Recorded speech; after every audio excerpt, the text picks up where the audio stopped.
It's always a pleasure to stay here, standing or sitting, and have a conversation with you. I want to believe that it is one-on-one because all of you are tuned at this minute, at this moment, to listen to all we have to say. The program is Weekend Deal, and I am Elizabeth Abai. Now, last week we started a conversation around flood. We saw a lot of it happening around. We also saw a lot of activities that actually, help aid this natural disaster. A lot of them, it is human-made. The flood has come, and to a lot of people, especially in the northern part, it is gone. For some people, they're still experiencing somewhat. Lokoja is still not, relieved of all the problems around it. Today we'll be looking at after the flood. What are we going to do to ensure that we mitigate against this happening some other time? Do you know that listening to the news is different from actually getting to be part of the experience? Today we'll be going to Lokoja and we'll be finding out, first-hand experience of people who have gone through this. Beyond Lokoja, we'll also go to Sokoto to find out things around that. And I know that Bender will be here to speak to us, especially around citizens' problem towards ensuring that we have this, and citizens' solution towards ensuring it does not happen again. Don't forget that the part of the government is also on focus.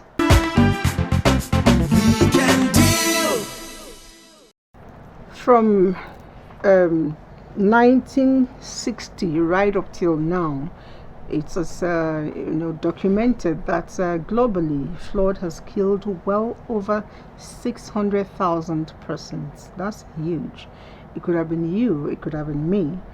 But then, with all that record, Nigeria had a big one in 2012. One would expect that by today there will be heavy respite. But the story is not the same. Abuja has fuel crisis as we speak as a result of flood. That means the effect is grave. It's affecting every single person, not just the farmers, not just the fishers, the fishermen, not just the people that live around there, even you and I. Now the floods are getting all over. What are we doing? Because emergency management says mitigation is one thing we must be ready for, and preparedness is also a part of it. Are you ready? Are you prepared? Those will be our thrusts for today. But then, as usual, we have a backgrounder. It's not Francis, it is Shikiola this time. Let's see it. Flood is one of the major problems confronting human race at this time. Experts say it is the effect of climate change, which is being aggravated by human activities, which continue to pose danger to the ecosystem and in turn, humans. Climate change is a reality.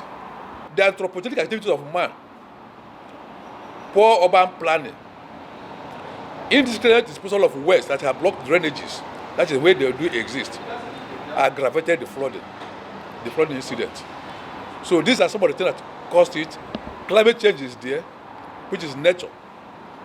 And then even climate change is human-induced anyway. When we cut the trees everywhere, burning gases all up and down, removing the ozone layer, these are equally human activities anyway that induce. So climate change is one side. What we humans are doing to our environment is another factor. The devastation left damning effects on many communities in Nigeria in the year 2012, but more devastating 10 years after in the 2022 flood in many parts of the country, despite early warnings by relevant authorities. You have Minister of Environment in each state. Minister of Agriculture, you have certain emergency management agency. They should go to work immediately during the dry season. That's what should be done. Not you get the information, you relax, it will not happen, it may not happen. Developed climes, even within Africa, some states and countries in Africa, they run with the prediction. You wake up in the morning, you want to know, is it going to rain? Is there going to be traffic in some place? What is the update before you move? One of the grave impacts on human race is the economic impact, which poses great threat to food security. Many of these are natural occurrences which humans have very little power over, but humans have the capacity to mitigate the effect. One wonders, however, why floods keep having greater damning effects on the same communities that have been previously affected. Now that the rains are going and the flood already receding in areas affected, what should governments at various levels be doing to mitigate the damning effects in the future? We can reduce the impact. We can reduce the level of devastation that we are experiencing. One, for instance, NIMET, a sister agency doing another ministry, came up earlier in the year, in February, to give us the weather updates, what they call seasonal climate predictions. Tell you about the rainfall pattern, when it is likely to start in each city in Nigeria, when it will end, length of days of rainfall, and other associated weather parameters. They came up with this. And we also came up with our own flood forecast or prediction. Now, we expect that having received all these advisories, where you need to clear your drainages, go ahead to do them. You see, responsible citizens or government at those levels, you do environmental audit. After each flooding season, you can find that this was where these places have been blocked in the course of the year. Rubbish have been carried from several locations and dropped into some place.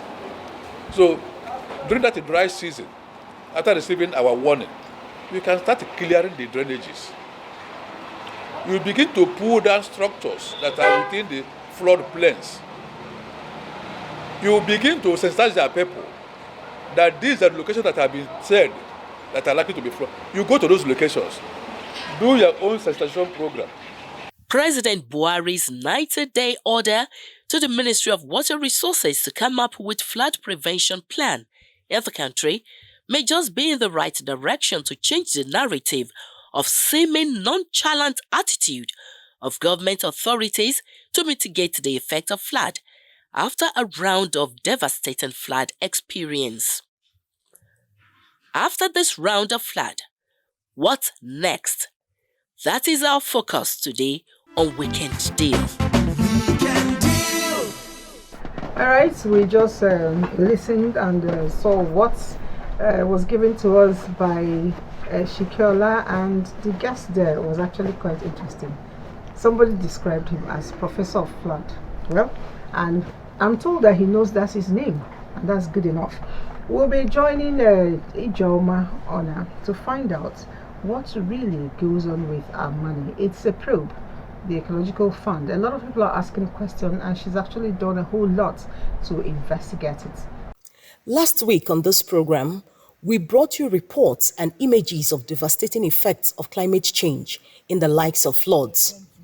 Now, during the week, this raised many conversations in the social circle as to what should be done differently and why the Ecological Fund's disbursement to states have not been fully utilized to prepare, prevent, and manage the flooding catastrophes in Nigeria, as raised by SERAP.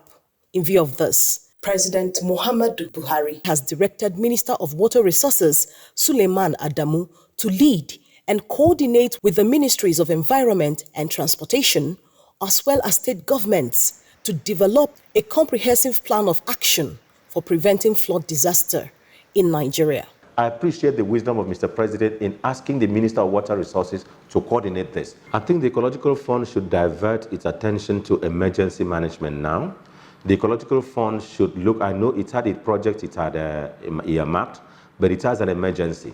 So Ecological Fund Office, all agencies concerned with water, either water at the high seas, either water in the ocean, either water on the management of the small streams, should come together. Let them come in together and manage this as one crisis. NAFDAC should also go into it, be involved, because even the sources of water that NAFDAC had certified would have been contaminated, yet people may be bottling it for people to drink. So it is a national emergency that has to be wholesomely tackled in the manner Mr. President has directed. But there is more.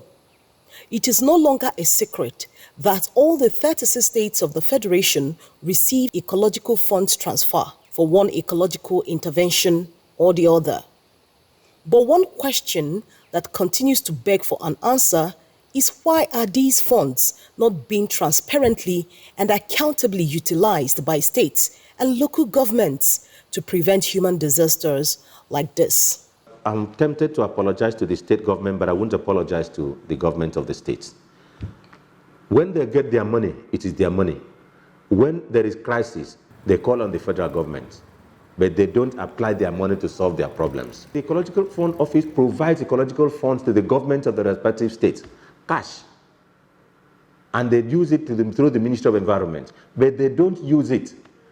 Working with the President as advisor on National Assembly matters, and working with the President as advisor on National Assembly on Niger Delta affairs, I had cause to, in Akwa Ibom State and Rivers State, when they were pointing fingers at the President on ecological challenges, I drew attention to the amount of money that Akwa Ibom State government had gotten under the Buhari administration from 2015. I brought the figure out, what Akwa Ibom State government had gotten. And yet, when there is a challenge, they point the finger at Abuja, and they never ever admit that they have collected money from the Ecological Fund. Akwa Ibom State is just an example. All other 35 states, in addition to Akwa Ibom, also collect ecological funds. So let them say what they have done with it, and let them apply this. And I will urge the federal government, when you are going to intervene in any state, please do not apply federal government money exclusively. Let there be at least a 20% commitment, contribution of the state government to any project you want to do. In addition, as the global communities continues to raise discussions on climate change mitigation, Nigerian leaders should also start raising conversations on the threats of disappearing islands in coastal areas. Coupled with the climate change, the level of the ocean will rise, and it rises. We've spoken about the disappearing islands. There will be a disappearing state, Bayelsa. Most of the local governments have already been overtaken. It is only like Yanagua and a few of the other areas on the upper area. They may be fully challenged that they need to move even the state capital. And I'm urging the federal government to prepare. I say this with all sense of responsibility, to prepare River State and part of Delta State to receive kind of highly challenged IDPs from Bayelsa. Well, this could be a warning call to an impending danger. It's a deep call, a call that you answer from your diaphragm, because it's hard. Sometimes we listen to these things, we watch these things on TV, we listen to them on the radio, read them in front of the papers, and we think, okay, it's happening to them. It's not me, because you're still standing and up and about. If you go deep down, you find out one way or the other it happens to you, one way or the other, through your relations, and virtually it can actually still come to you. I'm scared when I hear disappearing state. It's hard. And a lot of things came off from that, and I will be discussing all of that with another very intelligent Nigerian who has been, lending us the wealth of his knowledge and experience on this program from time to time. Join me as I welcome Dr. Buba Omar Benderi. Thank you for coming on the show as usual. Thank you very much. All right, I was watching that with you, and I noticed that we barely could breathe, especially towards the end. What's your take? Well, actually, anytime you see this type of thing affecting people, affecting infrastructure, affecting the environment, affecting people's livelihood, you, just like you put it, your diaphragm goes really supersonic, and then you feel very bad. Especially, it's your country, it's your community, it's your people. But you don't just feel despondent and give up. Nigeria is not a giving up country. Nigerians are not giving up people, and we will continue following our leadership, the directives of our leadership, the commitment of our leadership, to battle anything that comes our way, so that we can be able to mitigate these things accordingly. You know, when he talked, a lot of things, were playing out in my mind, and I kept asking, is he trying to magnify this thing to get me scared? You know how your mother would tell you things you should not do, and they make it look larger than life, or are they real? What do you think? No, I think these things are very real. You can see it while he was talking. You see the footage. Now, with the proliferation of technology and video clipping and sharing on social media platforms, every tiny happening, particularly of this magnitude, you see it. Some people wants to give information in an attempt to solve problems, or to give people. Some others will use it punitively to demonstrate that government is not working, people don't care. And others, because of their concern, say for environment, they look at it and say, look, the land is going, the trees are going, and this is very disastrous. Others will look at it in a very, very humanitarian way to see, look, all the waters will be polluted, people will not have water to drink, we must act, their houses are gone, these are villages and farms. Others will look at it economically to see that the activities of people in agriculture, the markets, and so on are all go. So, depending on where you belong, you see it physically, and it is a very, very serious thing as far as I am concerned. And the fact that we're talking about it, we're sharing information, we're talking about it and acting about it, is a demonstration that the doggedness of being a Nigerian is good, and all we need to do is to do what the traditional strategic thinkers do. They look at your strength and be able to hold it and expand it. Look at your weakness, be strategic to reduce the weaknesses. Look at the opportunities that this presents, take it when it comes, and look at the threats and be able to avoid it. So this is the strategic thinking I believe that most Nigerians have when they see this. Okay, now the crux of that report was on the ecological fund, which is actually designed to use in mitigating some of this problem. And from what he says, it looks as if certain arms of government are not really, utilizing or making it very obvious to us. I remember he also talked about counterpart funding, funding of such things, and we being able to prove. I need you to speak on it. Well, you see, he's just concentrated on the financial resources that are available. The federal government, literally, on many aspects of our life, is an intervening arm of government. The local government has responsibility because they are directly connected to people.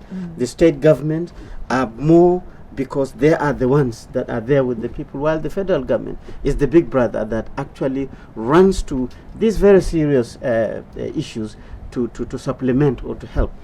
But this is only finance. Let me tell you, even if you have all the money in the world, if you don't have the good thinkers, the doers, it's not going to be anything. This country has between 200 to 250 functional universities. And everybody knows that the university literally is the factory of producing the critical mass of knowledgeable people or technically prepared people to solve problems. Engineers are there, medical doctors are there, environmentalists are there, historians are there, economists are there. We are not good at using that, and therefore we're only looking at money. Nigeria is a very strategic country internationally. So the other resource is international support coming into our country when they see this type of thing. That is another resource. Questions should be asked, why are we not tapping from the knowledge of our academic institutions. We have over 300 research organizations. There are research institutions that are specifically only on water. The Institute of Water Resources in Kaduna is building capacity and thinking about only water. You know what I mean? The medical research institutes are only thinking about medicine. Engineering research institutes are only thinking about engineering. When you put this together, all these things that they talk about, dredging, diverting water, ensuring that we're using the water for agriculture, we have all the knowledge. So what he is submitting about ecological is very tight. If you take all the money in ecological fund and deploy it on this kind of scale of feeding, you probably will think that people are eating the money and so on and so forth. And it reminds me of a scenario some few months ago, and somebody said, oh, in this NSIP of Ministry of Humanitarian, you guys are chopping money. I said, why? He said, they give you 340 billion naira. Where is all the money? I said to him, look, the country has over, between 20 to 30 million graduates on the street. If you take only 1 million on this 30,000 naira stipend, it's a 30 billion naira bill every month. In 10 months, it's 300 billion, only stipend. He went, wow. I said, exactly. So when you look at only money, you have to be very strategic. Earlier on, you talked about your social investment. Are you also queuing into this to assist? Oh, yes. NEMA is part of the ministry. Okay. The conditional cash transfer is looking at the poor and vulnerable who are affected by this. Our grant for vulnerable groups is actually going to people too. The N Skills, which is training young people to find their feet, is also, and interestingly, a young man just asked about their stipends, when on training. He said all he gets is just talk. But I'm glad that he says that, because the government identifies you as a young man, that you need skills. With those skills and a starter pack to help you put this together so that you can be better for. Don't always talk about stipends. What is stipend? Knowledge is better. The tools is better. Put the things together. Your stipend will be paid anyway if it has not been paid. But think better than that. But anyway, so you actually took the question off my iPad. To come back to your question, actually, the ministry is responding. The minister, last night we couldn't leave the office until 2 in the morning. Why? Because it's all this flooding and the IDPs and so on. She collected all the director generals and heads of agencies, the permanent secretaries, all the directors. We're all thinking on, it's a dynamic ministry. And so on that platform is okay. But at a higher level, I want to encourage our country to also be more serious on not just finances. Let us also, the way we deal with finances, deal with knowledge too. Exactly. Have you ever heard on corruption charges, on knowledge corruption? If today the whole country is shaking because of flooding, who has asked the universities that, what kind of research have you done on flood mitigation? What have you done on diverting and cleaning rivers? How do we do this? It's knowledge. Has any vice chancellor gone to jail for not directing their research to be useful to Nigeria?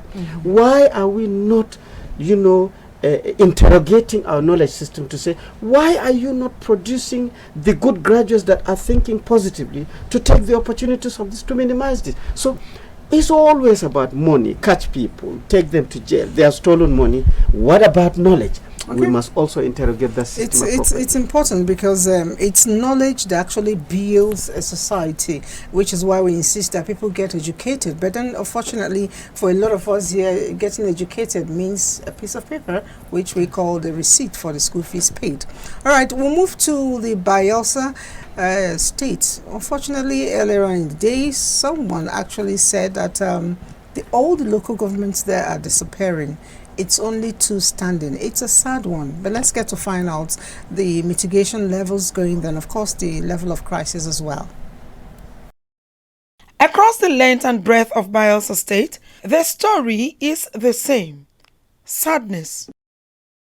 This is the tale of the ravaging flood and its effects, as it seemed to be worse by the day. According to a statistical report from the Ministry of Environment, Bayelsa State, about 300 communities and villages in the state have either been totally or partially submerged, with about 7,000 people either affected or displaced. Worst hit are those confined to their homes, as the means of going out is by canoe, which is always not readily available. They have preferred to remain in their flooded homes, notwithstanding the attendant dangers. Down the manager since when they start now, so nothing we feel do that to raise some of our things up, then they sleep on top.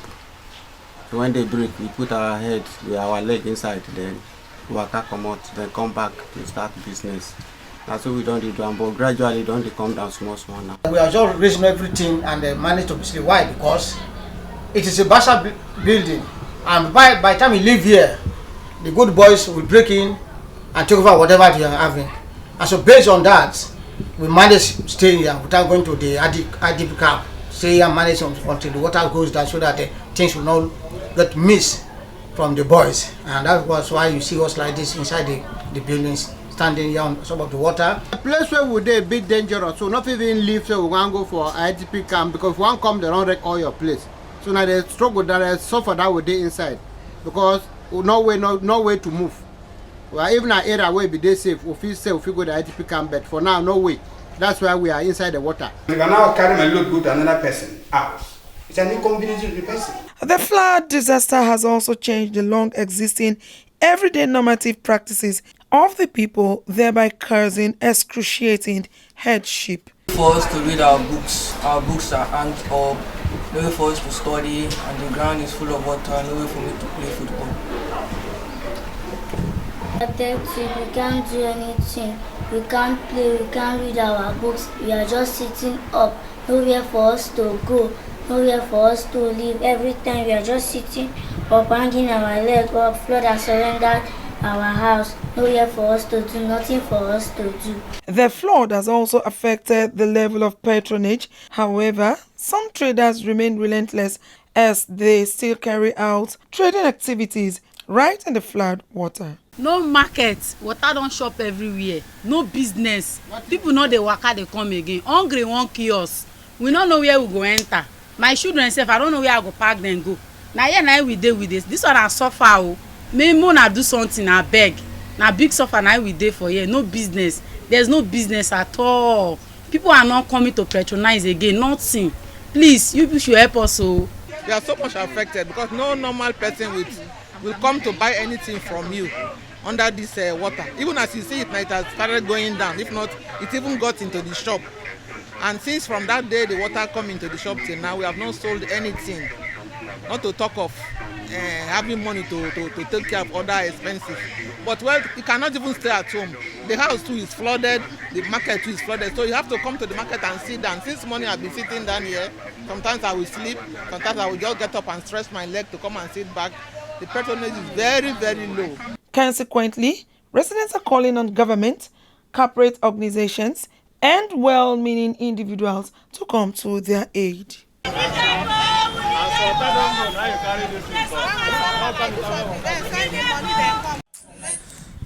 Oh, I almost want to cry, but I'm not going to do that. You know, I'm wondering the people. Let me take off the mood, really. You were trying to share something with me around Bayelsa and your experience. It's very sad looking at this. I mean, you literally even become hopeless. When you look at a system like this, you start thinking of where are the toilets? So what happens?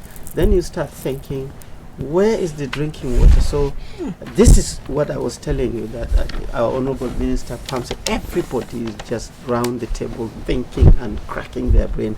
But the immediate term things takes over. So first you need big boats probably and just evacuate people to anywhere that is, and then you start managing before you look at this. But it's very sad. But the government has responded very quickly, but the response based on this scale, some people will see that the response is not enough, but actually it's there, it's dynamic, it's continuous. Unfortunately, life, property, environment will all be affected, but when you dig deep into it, you'll go back to what the senator was saying. If you are not supposed to do something and build on the wrong place or go and establish your facilities in the wrong place, it's only a matter of time. Nature will tell you that you have done the wrong thing. Water will tell you that I'm supposed to be here. You came first, but you knew that, So again, it goes back to education and sharing of information and knowledge. People must be aware. But this type of thing, if it were to be, I don't know, in China, before you say Michael Jackson, they probably would have come up with an innovation to build houses on posts above the water. And you will see that cars are running, people are living well, the shops are functioning, electricity is working, and then the water below becomes an opportunity. They now start something else. You probably will just start an industry that no one has ever thought of. In fact, you use it for transportation. Exactly. So that is those are the bandwidths that I was sort of like prophesizing for our country. We must not just sit like this. You just hear a tiny little thing about insecurity, everybody start running around and hiding. You get a tiny little calamity, you just start covering your head. We must be able to open our eyes and be the Nigerians that we are potentially are, and be able to face challenges very courageously. The way we should be able to do that. Thank you so much for coming on the show. As always, you bring into the table your A game, and I must appreciate that. We've been speaking with the National Coordinator, National Social Investment Program, Dr. Umar Abuba Bendur, and he's just done the job as well as we expected it. Thank you very much for coming on. Thank you and have a nice day. The show is Weekend Deal, and we're not done, but let's pay some bill.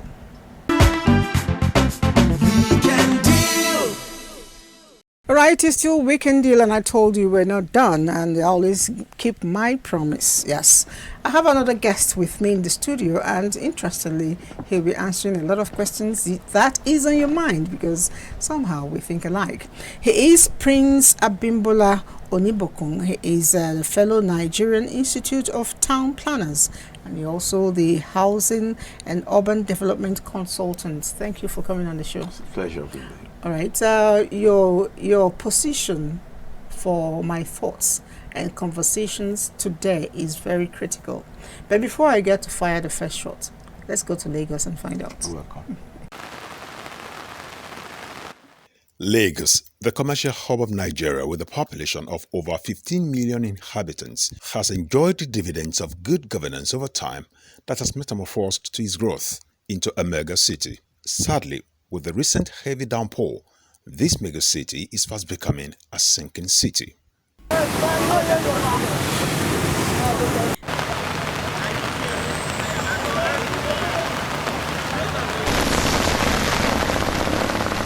Recently, report has it that by 2050, the commercial nerve center of Nigeria might be wiped off if appropriate measures are not taken on time. The heavy flooding that we're currently experiencing in many parts of the country is, as our president said at a recent international forum, a direct result of climate change. We were warned several decades ago that this type of heavy rainfall that would cause this kind of flooding is a direct symptom of pouring these greenhouse gases like carbon dioxide into the atmosphere, which causes global warming, and that warming of the seas and the atmosphere creates more moisture, which falls as heavier rain. We were warned about this. The fate of the people living along the water banks of the state, like Makoko, Aja, Maroko, Ekpe, can be best imagined. A lot of houses have encroached into the canal. Of course, if you look around here, the houses that are not meant to be on the canal. The width of the canal now, we cannot establish it. Houses have been built on the canal. And of course, maybe a bit of refuse dumps too. Now canoe they use. All the people where they live ugly to Nakelo they use. Because even I'm sure the water will fill my head. Very plenty. Even last 2 weeks, water was just like want to go. But it not full back again this week. Those people that they are living in that Makoko, if they have the money to go to Lekki, they will go. I fear if you rain fall, that means this place go worse than this. So we fly past here to go our house. So that means if rain fall, we pray, please may rain stop because of this place. Many rooms are full of water 4 or 5 months ago. They just packed the canal. If not the parking of the canal, it might even be worse than that. Will major actors of the state who have worked effortlessly over the years to improve the lot of Lagos sit and watch this city go under? We appeal to the people that are living in where the flood is more vulnerable to leave that place and move to the place that the flood will not affect them, the highland area. That's one. Number two, we've started improving on our drainage system. You get what I'm saying? Clearing the primary way, the secondary drainage system, and the tertiary drainage system. The issue of lack of proper urban planning is now on the front burner again, as expert laments. Listening to daily weather forecast. Secondly, your drainage in front of your house, clear it. Even if the government is not aware, clear it. Our coastline is being very badly eroded right now as I talk, and we need to intervene and protect that coastline because the oceans are rising. It's an emergency, and we need to follow scriptural and spiritual injunction to replenish the earth, to be caretakers of this marvelous miracle of creation. The situation of flooding in Lagos needs urgent attention. Plastics they are throwing into the drains, we are putting nets now. If you go to Alaka now, if you are going to Lagos, if you get to Alaka, stop and look left. You will see water hyacinth, you will see so many things, plastic and all that. If you put net there, it will not go. Then you can come and pack it. That's what we want to do now. And when we go out, we'll move with a team. Now we are once again using this medium to sound a note of warning to those engaging in these unwholesome acts to desist from, because if they are caught, we will ensure that they are diligently prosecuted. We are giving clear instruction to all law enforcement agents not to treat environmental and sanitation offenders with kid gloves anymore. Indeed, a cry for help to protect not just the lives and property of Lagosians, but to protect Lagos as a major lifeline of the nation, Nigeria. We must protect Lagos. We must protect all the states of Nigeria. My story with Lagos is the particular one around flooding is a bit funny. I went to visit somebody somewhere. They say, what's the name? That's several years ago. I think Odolo or something. So while we were gisting, rain started, and we were waiting for the rain to abate for me to go home. And it wasn't going away. Before you knew it, there was water coming from the ground. And the water was lifting all of us, I was almost singing, lift him up high, something like that.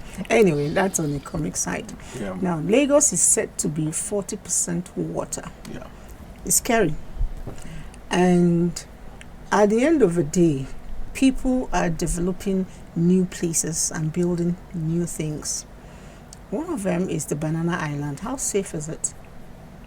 Thank you very much. It's not only that Lagos has is 40% water. Lagos has the smallest land in Nigeria and the largest population. Wow. Population is around 20 million plus now, and has the smallest size of land. But Lagos has some advantages which some other states don't have. One, Lagos has a master plan, and Lagos has an infrastructure development plan. And the state government is very committed to implementing the master plan. Another advantage is Lagos has the lagoon. The lagoon offers a buffer, an advantage for evacuating excess water from the mainland and island out of the community. Third is that everybody in Lagos is aware of the problem of land and water, so it is easy to enforce the law. Banana Island is not the first to be reclaimed. By water? It's not the first to be reclaimed for habitation, for construction. Osborne Offshore was also reclaimed. It is not a problem if in the drainage plan for the area is followed to the letters. It is not a problem if all guidelines are enforced. You understand? Mm-hmm. If you have been outside the country, look at Japan, They have high rises even on ocean beds, and they still manage it. It is not impossible if construction standards are followed, if development control laws are enforced, if building and environmental standards are adhered to. It won't be a disaster waiting. And here, some 2 years or 3 years ago, there was flood in part of Lekki and the island. We reviewed this matter on this platform, on the morning show here. And we noticed that since then, Lagos State government has been proactive in arresting the problem. I'm happy that they have a listening ear, like you said, and they are proactive. Now, you talked about the lagoon being an advantage, and I'm wondering, how well can this advantage play out if we constantly have our drainage system blocked? Because those are supposed to be the vents. Blockage of drainage system occurs from several reasons, several factors. The cheapest and the most devastating is sensitization of the people. Okay. It looks cheap, but is most difficult. You must let the people know that there is a causal relationship between man and his environment. It is what you give the environment that you get back. You understand? So if you treat the environment well, you get it back. If you treat the environment bad, so this circular causality between man and his environment must be made known to the people so that they follow the environmental sanitation laws. Exactly. That is number one. Number two, because of the pressure of population in Lagos, construction is sporadic and spontaneous. A place you leave tonight in the night to go to bed, you wake up in the morning and find the whole house there, fully completed within 24 hours. Because there's a pressure for accommodation. True. So people are desperate to live, and the state government is trying assiduously to put development control in place. But development control can be sidetracked if people are desperate to live. So we must combine several factors to make sure that we don't overtest nature. First, apart from sensitization and mass mobilization and regular consultation with the people, infrastructure must be provided as an emergency at all levels. Okay. Now, when we talk about development control, a lot of emphasis is placed on town planning, and that's your core area, and you've been on it for a while. And like you said, you were with the Ministry of Works for a very pretty long time too. I'm wondering, a lot of times I move around and I see houses marked for demolition. That mark, sometimes I think they're waiting for Methuselah, before it goes off, because the building doesn't ever go down. And sometimes again, we hear people say, okay, this waterway is blocked and all of that. Somebody assigned them to build. Somebody saw the building happening. In the past, we noticed town planners actually make efforts to do a tour of a certain area assigned to them, find out that there are things coming up. But these days, the buildings get started on a waterway and finishes. What's happening? When your building is marked, it does not mean it's going to be demolished. What you have been told is that provide evidence that you have approval. Number one, provide evidence that you have complied with the building regulations and the setbacks, and show us evidence of building permit. Number one, and you have number of days to comply. Within those number of days, if you comply, they confirm and verify, they allow you to continue with your development. That's number one. Number two, development control is an effort to implement the provisions of the master plan. There is not a direct invitation to demolition, but it's an effort to make sure that all development complies with the provision of the master plan, including not blocking the waterways. There are two areas to that. When you build on the waterways, it's a contravention.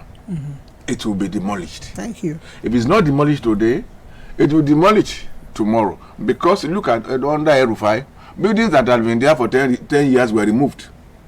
And town planning law says ignorance is not an excuse in law. When you build on an authorized place, the cost of demolition of that building will be borne by you. Thank you. So it's already in law. But there are some factors. So you knock down my house and I'll still pay you for the tractor and all of that? Is that because what you already know that it is wrong ab initio to build on that part. Okay. But some people can, we are human beings. Somebody knows somebody who knows somebody who knows somebody. And you know that development control is a government business, departmental business, compartmental business.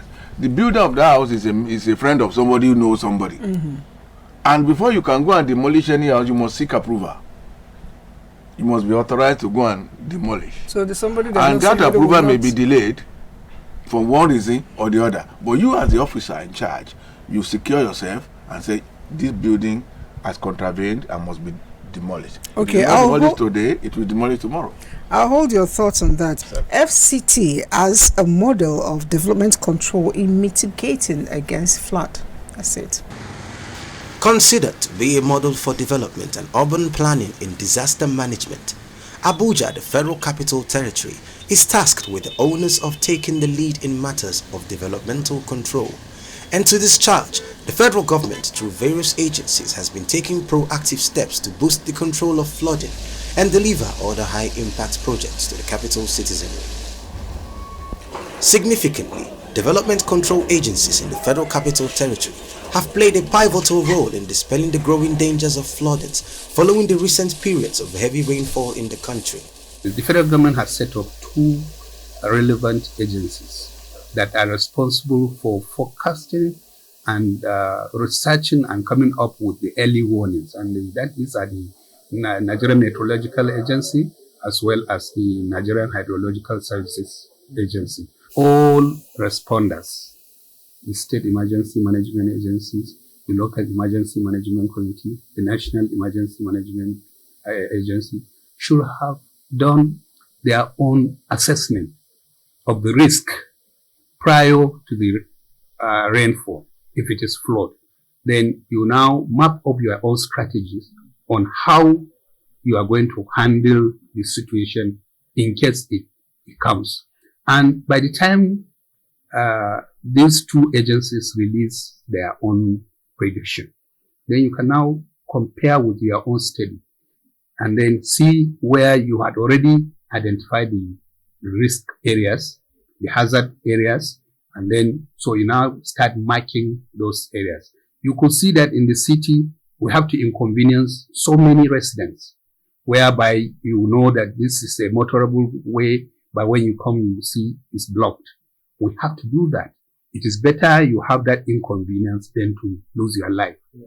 So, and then we have also identified the flood plains and dangerous spots. And we have also alerted the resident that this area is dangerous. When you see water, don't drive through, don't walk on the water, on the running water. We have done that. And apart from that, we have increased our surveillance in the city and beyond.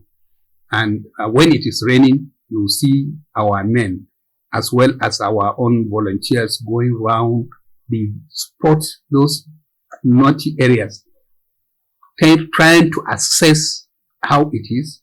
And then if it is becoming dangerous, they have to station themselves for rescue. Once upon a time in the FCT, when it rained, there were no waterlogs as the effective drainage systems kept the rains off the road. Let's have a closer look at what has changed, resulting in buckets of flooding issues within the FCT. It has no engineering infrastructure, so it is not a planned settlement. If it is not a planned settlement, it is equally like a village somewhere that you can cite, whereby people just carve the land and build indiscriminately. While we experienced box culvert and we discovered that the volume of water is too high. So we now have to get our stakeholder, which is the strategic stakeholder, which is the FCDA, and tell them that please, you have to work on this. And they quickly remove and expand the box culvert. So that is what is making FCT safe, and we will continue to do that. Although federal government development control agencies have made significant progress in mitigating the occurrence and effects of floods in the FCT, more drastic measures may be required to ensure that future flood disasters are effectively averted. Okay, more drastic measures need to be put in place to ensure that we don't get submerged at one point or the other. Lokogoma was a big deal, and I'm happy to see the story is not as bad. And there was an offshoot from there. It says that the drainage system, which you already started talking about, once upon a time was very good. Now it's not as good, especially the suburb areas. I recall that Lugbe Road, when they were when it was being constructed for the first time, it had very deep drainage. But even before the construction ended, the sand had filled it like 3/4 full. What's going on? When you have a drainage, water flows, then there is siltation. The sand will be settling. Regularly, it must be cleared. Because the walkways were not made anyway. So if you make the drainage... walkways. The drains itself should be regularly cleared so that the volume of water could move as expected. But what is happening now in Abuja, there are several private estates that have been approved for construction. And these private estates have their own drainage system that they discharge into the main sewers of the FCT. There must be regular monitoring of the maintenance and management of the estates so that the off-site infrastructure provided by FCT will not be jeopardized. And what can be done, there are two ways to it. FCT itself can do it, but they can also appoint monitoring officers or companies and put the bill on those estates, because then you are giving a permit to construct so estate, Logogoma estate, so estate, does not mean that your obligation will be once and for all. And there are on-site infrastructure, there are off-site infrastructure. Off-site infrastructure are linkages between your estate and the city proper, and this off-site infrastructure must be maintained and linked to the existing on-site infrastructure efficiency. So the developers have a role to play in ensuring that there is effective utilization of the drains in their estate and effective linkage to the city structure. The FCT administration has the responsibility to monitor the operation and performance of those sewers to make sure that the network of sewerage system is not compromised. I think it's critical. It is very critical. I recall one short visit I did in a place. It was actually New York. I was in the Nigerian house when I started hearing sound and I perceived some funny smell. And I looked around and said, "What's going on?" They said they were cleaning the drainages. Yes. They opened the manhole. And you run a motor. Yes, they were running that, and I'm wondering, does this really happen? And then when the snow came, there was blockage. They used certain kind of a machine, and chemicals, to defrost, and clean it out. I'm like, we have dust here. We don't get to do anything. The whole of Paris is underground. The members of the metro there, and they run it regularly. Okay. I worked with them for about 2 months. We have to go to all the system to make sure that to make sure there is no blockage at any point. I want to believe that with our discussions going on, we'll get there, and people like you will lend your voice and of course your expertise as well. Thank you very much for coming. We'll be speaking with Prince Abimbola Oniboku. He is the fellow Nigerian Institute of Town Planners. He's also the Housing and Urban Development consultant. Thank him for coming on the show. I can't go without still reiterating the fact that whatever we give out is what we get. If you want the environment to be nice to you, don't forget, you too start by being nice to the environment.